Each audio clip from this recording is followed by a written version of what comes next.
Hello, everybody, and welcome back to another lesson in class. Now, I know lesson 31, I mentioned that, it was going to be the last one, so on and so forth, but I couldn't help it, nor could I take some of my friends pushing me to, well, keep going, right? Because if we're going to go, we might as well all go, and if one goes, well, whatever the case may be, people will forget in about 2 weeks. So I wanted to get into lesson 32, the actual art of science. Now, we're going to talk about this a little bit. Just to remind you, I have just outlined here. Everything else comes off the dome. So let's go with this. All right. So what is science really? Well, let me read to you what I wrote. Right. Scientists are trusted children with a metaphorical license to experiment with the physical world to understand it better. After reading all the definitions of science, scientists, so on and so forth, I realized, well, they're normally experimenting on a lot of, well, physical things, so on and so forth. So why don't I say it maybe in this fashion or this way so that people at all ages can somewhat understand, right? So let's continue, right? Because this is going out there for the curious people that are still somewhat suspicious. For a curious mind is to a suspicious one, is it not? Well, let's talk about it, right? If you are to enter into the world with the mind of a child, you have to be, well, curious. But if you were to age over time, so on and so forth, and learn lessons, you will be somewhat suspicious. But if you have the mind of a child still, you will still be curious. So a curious mind is to still a suspicious one, is it not? Now, what do I also mean by this? Well, maybe some people want to take risks on relationships, on jobs, on career fields, so on and so forth. I mean, trusting the school system's hard enough because you get into debt, you can't really file bankruptcy or get rid of that. So if somebody really want to put you in a pickle, they would get you to take out college debt or school debt and then never hire you, give you a bare minimum job in order to repay that. And the reason why they did that was so that they could add time, increasing their LTV, so that the interest rates that are sometimes variable to change can not only affect you, but pay out more so over time during the lifetime value of your contracted partnership. So this is one of the things that they do to get people, right? You go to these expensive schools for their branding, their labels, or whatever, to say you went there and you have a metaphorical license to now start doing things in the world, i.e., a college degree or diploma. It doesn't say that you have a lot of experience. It just says that you went to school. And we all know that school does not test creativity nor one's intelligence, but their memory. I mean, how much of the stuff that you learn in school gets tested based upon a memory, not solving a problem in actuality, because people have similar problems in the classroom environment, but in the holistic real world, all problems are different and there's a lot of different variables. So how do you, well, not only stay curious, but maintain some suspicious natures or behaviors when interacting with it, right? So let's continue. Scientists also have the power to create and deliver chaos. Now, why do I say and when not or, so on and so forth? Well, I use and because, yes, with certain things comes certain side effects, right? Physics would dictate that every action has an opposite to equal reaction. So if that is the case, then anytime somebody tries to do something, there is going to be an opposite to equal reaction of the sort, unless you're playing with the rules of physics and whatever output happens, it's either smaller than the or larger than the input or vice versa. Right? This is how calories are burned in the body. You put a certain amount of calories into the body, you work out at a certain output with putting calories outside of the body, and you lose weight. Reverse that order and you gain weight. So similar concept, just wanted to tap onto it for a second. Let me do a mic check. All right. Now, if you're getting anything out of this so far, or you have been enjoying these lectures, or you want to see more, go ahead and hit that subscribe button and don't forget to like this video. So let's continue, shall we? Scientists are artistic children that require more logic to understand what spirituality already knows. Now, when I state this, remind you, this is called CLASS, which would be an acronym for creativity, logic, art, science, and spirituality. And then later on, we're going to get into emotion because, well, the Latin language will normally pronounce it classe E. And if you ever notice, people that speak any of the Romance languages also have very strong emotions and expressions of those emotions. But for now, let's get into this. And since we're in science, now, what do I mean by the fact that scientists are artistic, not autistic, artistic children that require more logic to understand what spirituality already knows? See, most creative, logical, artistic people know when to stop asking questions because they get it already. Others need to keep pushing the envelope because they need to get hit with something. And others need to literally, quite honestly, get smacked in the face with the truth and everything else in order to not only feel it, but to shift their behavior in its entirety. So what do I mean by this? Nobody asks questions in science class. I did, but not many people ask certain questions, right? You know, when they report, oh, we only explored 5% of our ocean and this part of space, okay, that's great. Question, how do you know how thick the crust is, how thick the mantle is, how thick the core is? What's in all three of those areas, so on and so forth, when you only went and discovered, what, 5% of the ocean? Did you start on land and then work your way from there and just assumed everything else? If you drilled that far down, how did you resist the heat? How did you interpret those signals? Why does it look like that? Is it really that color? So on and so forth. And all these other questions would come up into my head. And I would say this, and then I would go to the spiritual books, so on and so forth. But it says it's explaining the exact same thing that's in the science books. Now, when you get older, and let's say you're a scientist, you may not know or understand why art is valuable, but you understand why a dollar bill is valuable. To you, the dollar bill is not only logical, it has a numerical system, as well as an alphabetical one, as well as some security features that reside within the art. So it seems like a secure thing. And then, of course, the value in which it brings. Well, if that's the case, well, then what's the difference between that and a painting? Well, the difference between that and a painting is normally the painting cannot be replicated and have a similar price when replicated because there's a number attached to it, right? It is a unique, one-of-a-kind piece, hence the expression. However, sometimes people need to push things further. So we have stop signs, yield signs, traffic lights, so on and so forth. Why? Because if you don't stop at the corner or pay attention to your surroundings, you might hit someone, etc. The scientists will keep pushing because they learn statistics and probability, and the probability of them driving down the street at 7 a.m. or 4 a.m. in the morning, etc., when there's nobody out, and the chances of them hitting somebody, they do all this on the fly in their head, and they say, I'll be fine. So they don't put up a sign. Then they hit somebody or someone gets hit. All of a sudden a sign gets put up and the scientist goes, would you look at the chances of that? I mean, think about it. That's exactly what scientists do, right? There's a problem. They normally want to fix it, or sometimes there is a problem that they try to fix, and then what they use to fix it causes side effects. So now it causes more problems for them to fix, and this vicious cycle continues. So let's keep going because this is getting interesting. So the purpose of science is to help people understand and how to take care of what matters, does it not? Now, yes, to experiment on the physical world, but you also have to take care of the thing and understand the thing that you're trying to, well, take care of. See, if I gave you a plant and within a month that plant is dead, I'm not going to trust you with something that is more adamant. What animated, right? I'm not going to trust you with a puppy. I probably won't trust you with a human being because, well, those things are not only, well, animated, meaning they move around a lot, so on and so forth, but they also need to be fed more than water.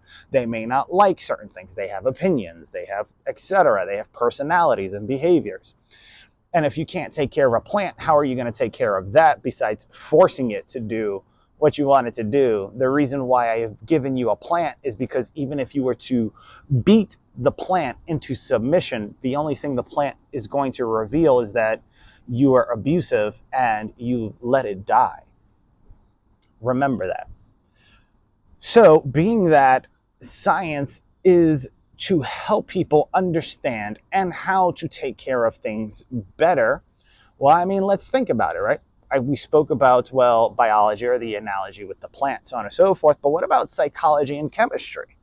Psychology is to, well, understand how to take care of people with either mental health issues, psychological issues, maybe some fallacies that they're dealing with, cognitive biases in the world that they still don't understand, cognitive dissonance, and other ideologies that sometimes have to be broken in order to be rebuilt into a stronger form, but even still have to be broken down, right? See, graphite does not become graphene without being broken down first or separated from its original nature and then turned into something else, which becomes, well, actually a hell of a lot stronger and more valuable. So, I mean, that's just an example utilizing not just biology, chemistry, and psychology. But I mean, think about it. People in the military need to have a strong psychology to deal with death. They need a strong psychology to, well, and when I say death, I mean both ways, right? To not only take it and create it, but to also see it and experience it, so on and so forth, on a daily basis. After a while, they become numb to a lot of things. And you can see with certain individuals that when they get out, they're just numb to a lot of BS that's out there, so on and so forth, because, well, they've went through a lot of things in an accelerated rate in comparison to the average individual. So they understand that, well, life is short, business deals are shorter, so on and so forth, etc. Or should I say business relationships and real relationships, are just as short. However, because of that mentality, that's why you see a lot of people within the S&P 500 that run companies. They're 9 times out of 10 a veteran, so on and so forth. It's a proven fact. I mean, I think FedEx was started by a Marine. So, I mean, you can look at that as well. So, I mean, you have to understand the psychology there, not only from that standpoint, but the fact that they had to mature and grow up quickly so they could take care of others that either other people didn't want to take care of or that were trying to build out a legacy, so on and so forth. And so they developed not only responsibility, leadership, accountability, and all these other things simultaneously, but they also learned to do it with other people that were either older or younger than them, creating a specific type of individual that's able to do a certain amount of things that they're capable of. So let's talk about this a little bit, because I got a statement that I want to say here and then we're going to discuss it. So, is vocabulary not used in science to help those who need more logic in order to understand? See, when you get into these fields, psychology, medicine, biology, chemistry, science in general, there's going to be different words, and these words not only make you feel intelligent or sound intelligent when you say them, but it puts you in a position where you feel as though you know something someone else doesn't. And many of you might know a lot of things that other people don't, right? And here's what I'm getting at. When you study science or, anything in that area or field, mic check. Okay. Anything in that area or field, you're going to notice that there are also Latin terms that go with the English terms, and then there's the phonetics and the way the word is pronounced or enunciated. So if you are speaking to certain individuals, this is what I meant by other videos that I've posted in Finding Freedom, that people will listen to your vocabulary to understand where you stand, because we're always trying to size someone up or read a book by its cover. So because we were trained that way and we weren't trained in another way, some of you might be trained in other ways, to block that out and understand everything, your brain gets hooked into certain things and you're able to fall into certain traps, right? Oh, I don't believe this doctor. I believe this doctor did this, this, and this because of X, Y, and Z. Okay, perfect. Well, then let's record the doctor with other patients to see if there's any patients that are like you, and then if they get treated the same way, so on and so forth. If the case is negative, then, well, it might just be you. If the case is positive, then it should be on the doctor because they have a calibration in their brain that says, I don't want this person, I don't like this person, I'm going to treat this person a certain way. And that's not just to bash on doctors, but people in general. That's how their brain works. So when you go out, pay attention to your surroundings, the words that are being used, how they're being used and dictated, because if you go to the hood, they're going to be speaking with a different accent, pronunciation, enunciation, and vocabulary. Whereas if you go to Beverly Hills or Malibu, their terminology is going to be different than that of Chicago, Long Beach, so on and so forth, etc. And let's not get started when you start visiting other countries that don't speak English, right? So let's continue with the vocabulary aspect, right? So does language not serve in a scientific purpose in certain environments? As I stated earlier, science would be one of them. The medical field would be one more. And then, of course, we have the law field. See, you have a Juris Doctorate, but that is a Latin phrase, if I remember correctly, right? You have these ranks when you graduate college, summa cum laude, so on and so forth, etc. But those are Latin terms and phrases, and they make you feel a certain way, whether it's because of the sound or the way it's enunciated, or because of the definition or meaning that you attach to the very thing that you just heard. See, if you were never given a definition or a meaning to a certain thing, then how would you know exactly, what to say or how to interpret certain things unless you have a diverse vocabulary? Because remember, one word can be used in many different ways.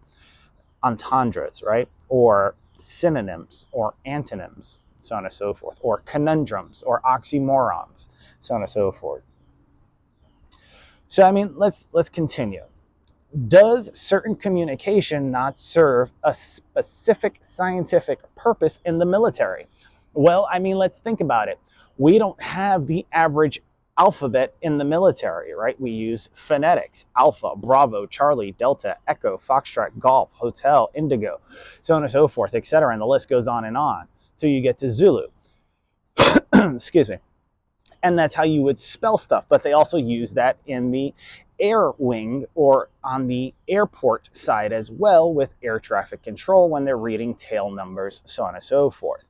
Now, sometimes in the military, people will have what's known as a call sign or a nickname, right? Everybody will identify them by that, so on and so forth, depending on the, situation and the security awareness, so on and so forth, right? And the reason why is that because, one, you don't want to use someone's real name in public in case anybody is listening. Two, 9 times out of 10, if you're not in a home court advantage location where you haven't been, obviously saying everything around town, then you're pretty safe when you're outside of an area. Let's say you're stationed in Texas, right? Dallas, so on and so forth, right? And everybody knows you as Touchdown, right? Everybody knows you as Touchdown. In Dallas, when you leave Dallas to, let's say, go to Chicago or a different county, in a different county, they might still recognize you, so on and so forth. In a different state, in a different country, in a different location, so on and so forth, you're going to more than likely be safe when somebody calls you by your call sign or your nickname, depending on the situation, because one, nobody really has that type of thing attached to them, right? So, yo, Touchdown, what's going on, blah, blah, blah. Oh, yeah, no, his name's Touchdown. And everybody knows you as Touchdown versus whatever your real name is. And so that's one of the things. Plus radio chatter, if you're speaking over the radio and other people intercept your radio communications, people will say call signs or nicknames in order to, avoid giving any personal identifying information out to people. So you'll hear whiskey 1, this is whiskey 2, blah, blah, blah, blah, blah. Just send me your 20 or your location. My 20 is blah, blah, blah, 34 degrees by this, that, and the third, etc. Okay, no problem. Whiskey 1, I'm on your 6. I'm going to go ahead and pull up right around you. I'll go ahead and be your wing, whatever the case may be. If anybody were to intercept that, they're going to be like, well, who's Whiskey? They know Whiskey's not a real name. That's just the names that they're using. And then, of course, it's called strategic communication for a reason. Now, if somebody comes over the radio and is like, yo, Maverick, what up, so on and so forth, etc. It was awesome. I'm so glad that you got married. Congratulations, blah, blah, blah, blah, blah. And they're using your real name. They either don't know what they're doing, they feel really comfortable because they have some type of advantage or leverage, and they just gave away that they knew you personally because they identified you along with specific personal events. I mean, a wedding is one, your actual name is another, and if somebody has a photo out there of you, they can put all three of those things, let's say, into a computer that utilizes AI loosely, that has been jailbroken. And now imagine how fast that can be used to, well, find somebody or catch somebody or start to study somebody, etc. Right? And this is where you would need something like a Latin term or phrase if you were to go to court and present something of evidence, which is, you know, how some people will acquire this information, right?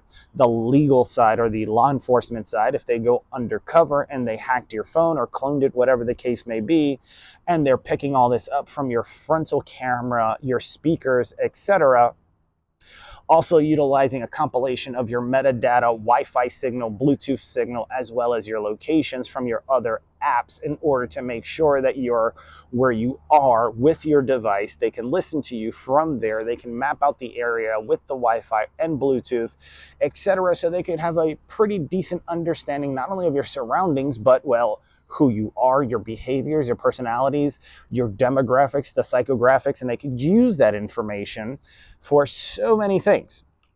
And now remember when I stated information is the most valuable form of currency, because with the right piece of information, you can make earth-shattering amounts of money. You can literally, quite literally, change the world or destroy it at the same time. So you have to be careful with certain pieces of information that you put out into the world when you're doing certain things or conducting certain things. See, Harvey Specter in the TV show Suits says something to, I'm pretty sure, I think it was Mike Ross or somebody else, but he said, never do in public what can be achieved in private, right? So why do something in public in front of people to make a spectacle, to make yourself look and be put in a position to be looked at a certain way, when in private the same thing can be accomplished, right? So I mean, it's one of those things where you're in a martial arts class and you may be a martial arts instructor as well, so on and so forth, or a teacher or a sifu or whatever. You're not going to jump into the middle of someone's class unless absolutely necessary and say something to the other instructor unless there's an actual situation, right? Oh, you may ask questions, you know, raise your hand, this, that, and the third, unless there's an actual situation. I'll give you an example. In the movie The Karate Kid, Mr. Miyagi does not step in between, you know, his student and the other students and the instructor. It's only when certain lines get crossed that Mr. Miyagi has to, well, step in and quickly fix everything. Or Mr. Han in the new version of Karate Kid with Jaden Smith and Jackie Chan, where he steps in with the multiple students and he, you know, how do I say this? Doesn't disable him, but he defends Jaden because he's outnumbered, so on and so forth. And then, of course, you know, it progresses. But even in the earlier versions of the Karate Kid, you would have Mr. Miyagi fight other instructors. Now, whether you were watching Karate Kid 2 You could have possibly seen other ones. Number 3, I think it's number 2, where he goes with Daniel-san to Okinawa, Japan, and so on and so forth. But you get the gist of it, right? In the movie Three Ninjas, the same thing. The other instructor comes out to now beat up the children and the students, so on and so forth. So Grandpa had to step in, and Grandpa kicked everybody's butt and had to show everybody who Daddy was. So, these are just different things that I want you guys to take with a grain of salt as you're not only expressing yourself in a philosophical way, in a intelligent way, that too isn't just not creative, but delivers enough logic so that people like you and yourself can not only understand you, but you don't have to always constantly repeat yourself because they got you the first time. They understood you when you said, I got to make more bread. I'm broke right now. Right? They didn't have to say, what's bread? What exactly did you mean by that? Because they took the time to understand the full context versus just listening to the content, right? Listening to the key word to respond. So let's continue.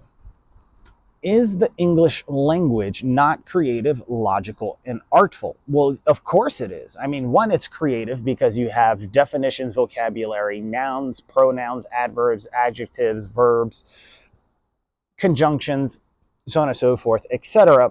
And all these things come together. They have identifications attached to them, nomenclatures, dodaks, etc. That's a military joke. But your nomenclature would be your definition, your identification of what the word means to you, or whatever it is. So this is what people would see, right? This is how people interact. Not only that, you can take the words and put them in a string, right, and then enunciate and pronunciate them a certain way, and now you have music or rhythm or poetry, right? Or a statement that moves people, right? So yes, I believe that the English language is creative, logical, and artistic, but because it's so versatile, you can utilize it in many different fashions, shapes, and ways. And if you have a mass group of people that understand the language, but not some of the cultures that use the language, well, then they too will get misconstrued, and you can still speak English within your cultures and groups just using terminology that you understand. For instance, in the South, they say, oh, bless your heart. In New York City, we'll just say F you to your face. It's just a different way of getting away with saying the same thing because it makes them feel good and it holds up to the brand in the area in which they reside, right? Everybody's heard of Southern charm, hospitality, etc. Mic check. Perfect. So everybody's heard of, Southern charm, hospitality, etc. So they say, oh, bless your heart, or I'm praying for you, or whatever the case. But then in New York, the military, so on and so forth, we may say F you to your face. Oh, this guy's a genius, etc., right? And it's just a different way of saying the same thing because remember, we're all grown children looking for someone to guide us. And if we have, different guides in our life, who are we actually portraying but a cluster of all the people that came into our life that showed us how to behave and act in certain environments, kind of like watching a movie or TV show, and then the children want to be the superhero in the movie or TV show, and they reenact their behaviors and mannerisms. And the same thing happens with rappers or hip hop or rock and roll or classical music as well. It's very difficult to go into an orchestra or a classical arena or event dressed as though you belong at, let's say, a hip hop concert and get away with it. Now, you may get away with it if you go to, let's say, a museum and you have a eclectic fashion, so on and so forth, or you're an eccentric person. However, you're going to stand out a little bit because let's say everybody's in a evening gown and a tuxedo and you're the only one that's standing out. That's going to get attention and you're pretty much asking for it. But it's nonverbal communication that still translates, so on and so forth. Same thing could be done with anything else. But remember what I stated earlier, people are always looking for not just meaning, but definitions of the meaning so they can have a full understanding, because if not, they too will feel lost. What do I mean by this is that I was at a bar one time and I was speaking to somebody at the bar, and then I noticed that they spoke Spanish because we knew each other for a while. So I started speaking to them in Spanish because I could overhear and feel people listening to our conversation. So I just magically changed into a different language, and then the person right next to me who was actually eavesdropping gets upset and is like, why do people have to speak in Spanish around American people, so on and so forth, etc., this, that, and the third. It makes me feel as though you're being sneaky. The only reason he said that and stated that was because he now could not understand what it was that we were saying in the moment, because either we were speaking too fast. This is not to say that he doesn't understand Spanish, but when you change the terminology, the vocabulary, including the language, now you either have to learn a whole new set of things and skills because of a different language, but it makes things more difficult. So it triggered an emotional outlet in this person, and they got upset because we were speaking in a language they did not understand, so they could not enjoy our conversation anymore. It's very interesting, but it's also very true. So let's continue. Are questions not used in a scientific way in law, medical, or a scientific one? Right? So when it comes to asking questions, well, if you want better answers, hold on one second. If you want better answers out of life, you have to ask better questions. What better way to get to the point of something or to figure something out than by asking questions in a, let's say, courtroom? When you pull someone over, if you're a cop, or if you're a detective or private investigator or internal affairs or some type of intelligence asset or military person working security, or let's say an ambulance, so on and so forth. How would you carry out proper triage without understanding what proper questions to ask in order to diagnose the problem? Now, if you ever seen the TV show House, you would understand that he is a diagnostician, I think, in the TV show. I guess that's the role that they position him as. But he's pretty much able to specialize in diseases, viruses, so on and so forth, but he diagnoses them very well and very quickly at a rate that most people can't in the TV show, because they're rare incidences and he gets those. So he asks certain questions, then goes to a brainstorm whiteboard, so on and so forth, brainstorms with his other doctors in the room, so on and so forth, and then they come up with a solution, etc. Now, it's genius because this is the same way it works in a courtroom. It's the same way it works in the legal field. It's the same way it works in the scientific field, right? Oh, if I put this in here and mix it with this chemical, I'm going to get this reaction or this substance. And it just keeps going until you hit an accident or you create a type of innovation or something happens, but there's going to be a lot of messing up in the process. So when they say enjoy the process, right? Enjoy the chances of the fuck ups that you're going to have in life, because it's going to happen. It's bound to happen, because that's not only how you grow, that's how you learn.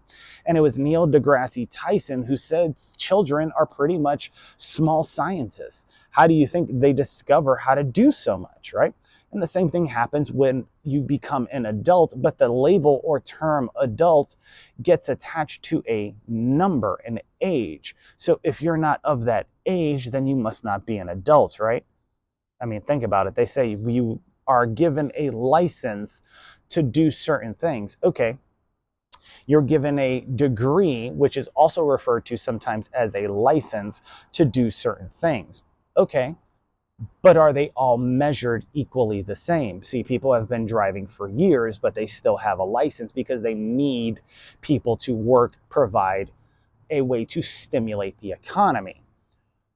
They don't need everybody going onto Google trying to diagnose themselves, because it could lead into a bad situation for many people unless they have been somewhat loosely trained, or they're intelligent, creative, artistic, scientific, so on and so forth, and they're able to do so. Same thing in a courtroom. You do not need to be representing yourself unless you have loose training, understand courtroom procedure, understand what emotion is, understand how to speak to the judge, understand the court proceedings, understand what is a defendant and what is a prosecutor and which side you stand on, etc., who the bailiff is, what branch of government does this fall underneath, etc., and maybe some possible Latin phrases in between. So it's a lot, right? But it's used in those areas for a specific reason: science, medicine, law, etc., right? And even when you graduate college, you get a degree in the arts or the sciences, which just tells me if you are more emotionally inclined or logically inclined, with a hint of creativity on both sides. You have colors in science to identify things on the periodic table and different chemicals, but not everything has a color to it. Not all chemicals are colorful. Some are very transparent, but they have different names because they do different things, because they have different elements, bonds, protein structures, etc. So remember that. Questions are important. So is cooking not both an art and science? Well, food can heal or damage the body, so I guess yes. Cooking is both an art and science, right? And it would be that cooking also relies on presentation, because if something looks disgusting, people won't eat it. This is where the art and creativity come into place, right? For things like medicine or children's medicine or food products or anything in the CPG space, etc. People want things to look aesthetically appealing to the eye, that others accept, so that they too can accept it in their culture. Here's what I mean by this. If you were to go to, let's say, the Philippines or somewhere in Asia, and they gave you something called blue, if I remember the enunciation correctly. Blue is a food that you would get on the street, and it's pretty much a half-cooked chicken or processed chicken. It's half developed, so on and so forth. They boil it a little bit, and you eat this thing out of a shell, so on and so forth. It's not fully developed, but it's almost developed, and you eat it. Some people may get turned off by it when they hear the little bones crunching and crackling, so on and so forth, but it's the same thing. It's accepted, I should say, in that country, in that culture, everywhere. Whereas other places may eat squid, and then you come to the United States and you're like, you guys don't eat this? And people are like, no, so on and so forth. And then, of course, what are the health benefits that are going to come from it, right? So you need to tell the story. You need to have presentation. You need to make the story sound logical enough for the creativity to give them the oomph, and then the presentation to make them feel okay. That's the artistic side. When, let's say, you serve steak or chicken with mashed potatoes and corn, or whatever the case may be, and it does the body good. So just think of it like that. You have art, science, right? You have cooking, which is both an art and science. So don't knock the chefs. Anyways, let's continue. I got 3 more points to make, and then I'm going to wrap this up. So does science not help bring creativity, logic, and art to life? Well, yes, this is a philosophical question. And if you're getting anything out of this video so far, or have, please smash that like button and don't forget to subscribe. But the very innovation, that technology that took place to create this phone, to create this microphone, the Bluetooth microphone, etc., that was not only creativity, but logic and art. Right? It's not big, it's small, it's unique, it's able to run short distances, it's very versatile, and I'm able to utilize it in a fashion where I can literally turn my collar down, look at it, and then keep going without having this massive battery pack and everything else, making my life more efficient for the time that it carries a charge. And that is science bringing the creativity, logic, and art to life, right? Because technology falls underneath science. So let's continue. Last 2 points. Does psychology not help others understand science and art when it does not seem to make sense? Well, of course, because psychology goes into storytelling. See, in order for a story to make sense, you have to have the psychology of the characters and the plot and the storyline mapped out in such a way that it resides well within the minds of the individuals that are receiving these stories. that you're telling, yes or yes.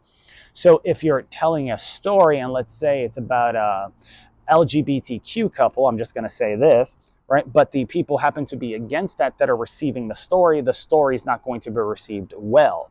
But if they are a part of that community or culture, or don't have any, how do I say this? They're not bothered by it, so on and so forth, they're perfectly fine with it, then it might be received, extremely well, or a lot better than the people that are opposed to it. So always know whom you're speaking to and what it is that you're saying, right? Because, well, if you look at art, right, art doesn't look valuable, but it is. Why? Why is this piece of artwork worth more than a dollar bill, so on and so forth, but the dollar bill has about a decent amount of security as that piece of artwork, right? People don't ask these questions, but I like to, and some other people that I ran into throughout my life also like to ask these questions, right?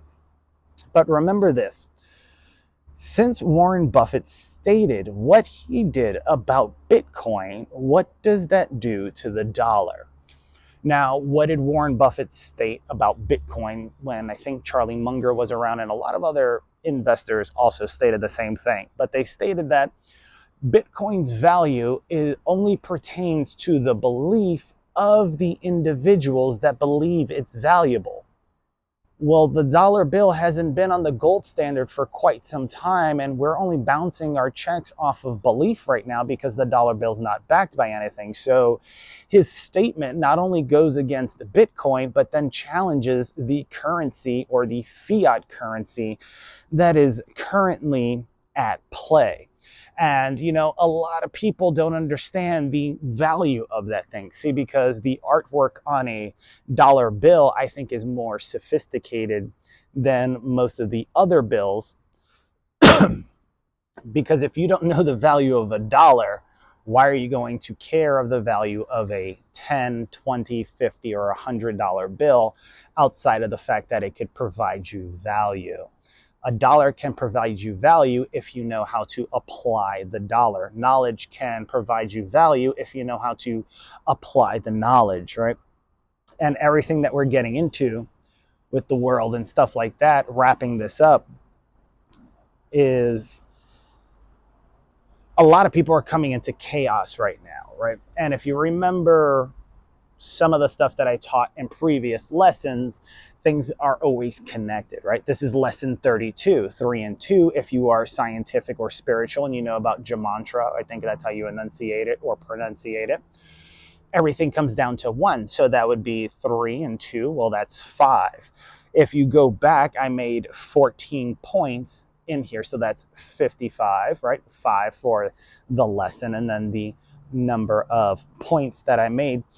But the reason why I want to say everything is connected is to leave you with this. See, in the movie National Treasure, there's a part where he reads the preamble. And after he read it, I saw this the other night, there's a part where he goes, people don't speak that way anymore. And I think it's because they were never taught how to, or the people that knew how to speak like that or know how to speak like that choose not to speak as such anymore, because it gets looked at a certain way. If you're a grown man speaking soft, well, you get looked at a certain way. If you're a weak or scrawny person speaking hard, you get looked at a certain way, so on and so forth. So people are always trying to categorize people.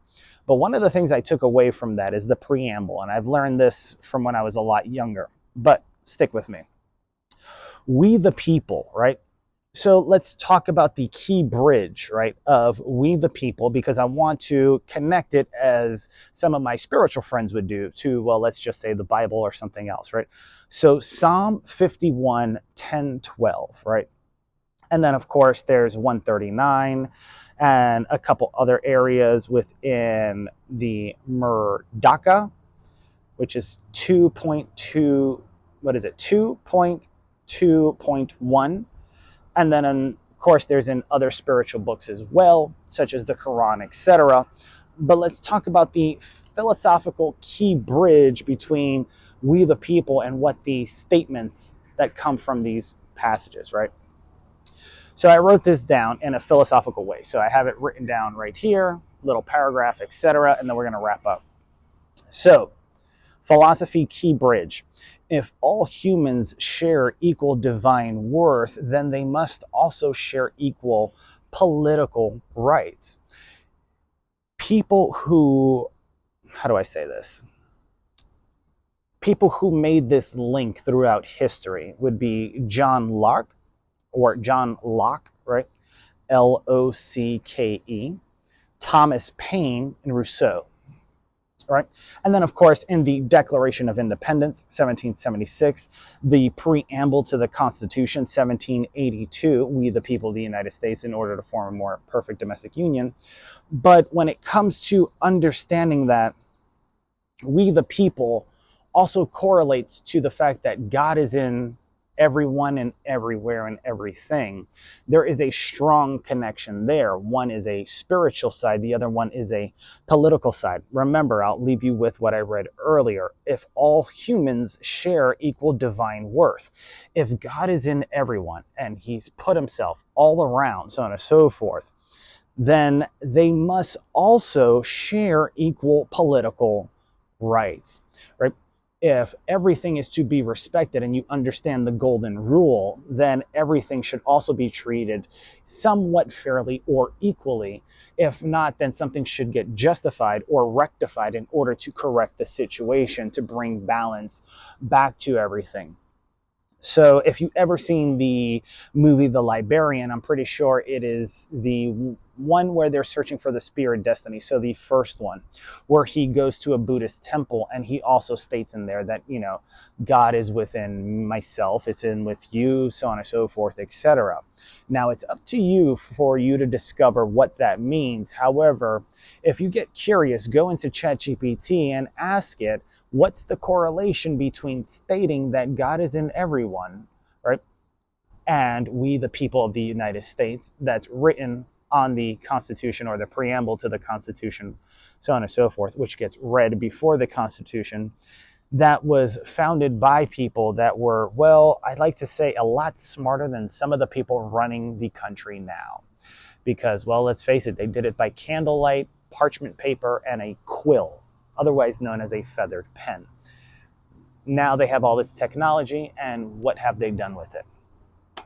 So I'll leave you guys with that. Until next time, my friends, I want you to not only enjoy class, but go back, study the lessons, open up your mind, not just from a philosophical or psychological standpoint, but think like a kid again. Get curious, become logical, because too much creativity without logic will go off the beaten path. And then, of course, decide or don't decide. Dabble in both being artistic as well as scientific. And maybe you too will find a inner divine self-worth that nobody could take away from you. So till the next lesson, my friends, take care, God bless, and I'll see you guys in the next lesson of class.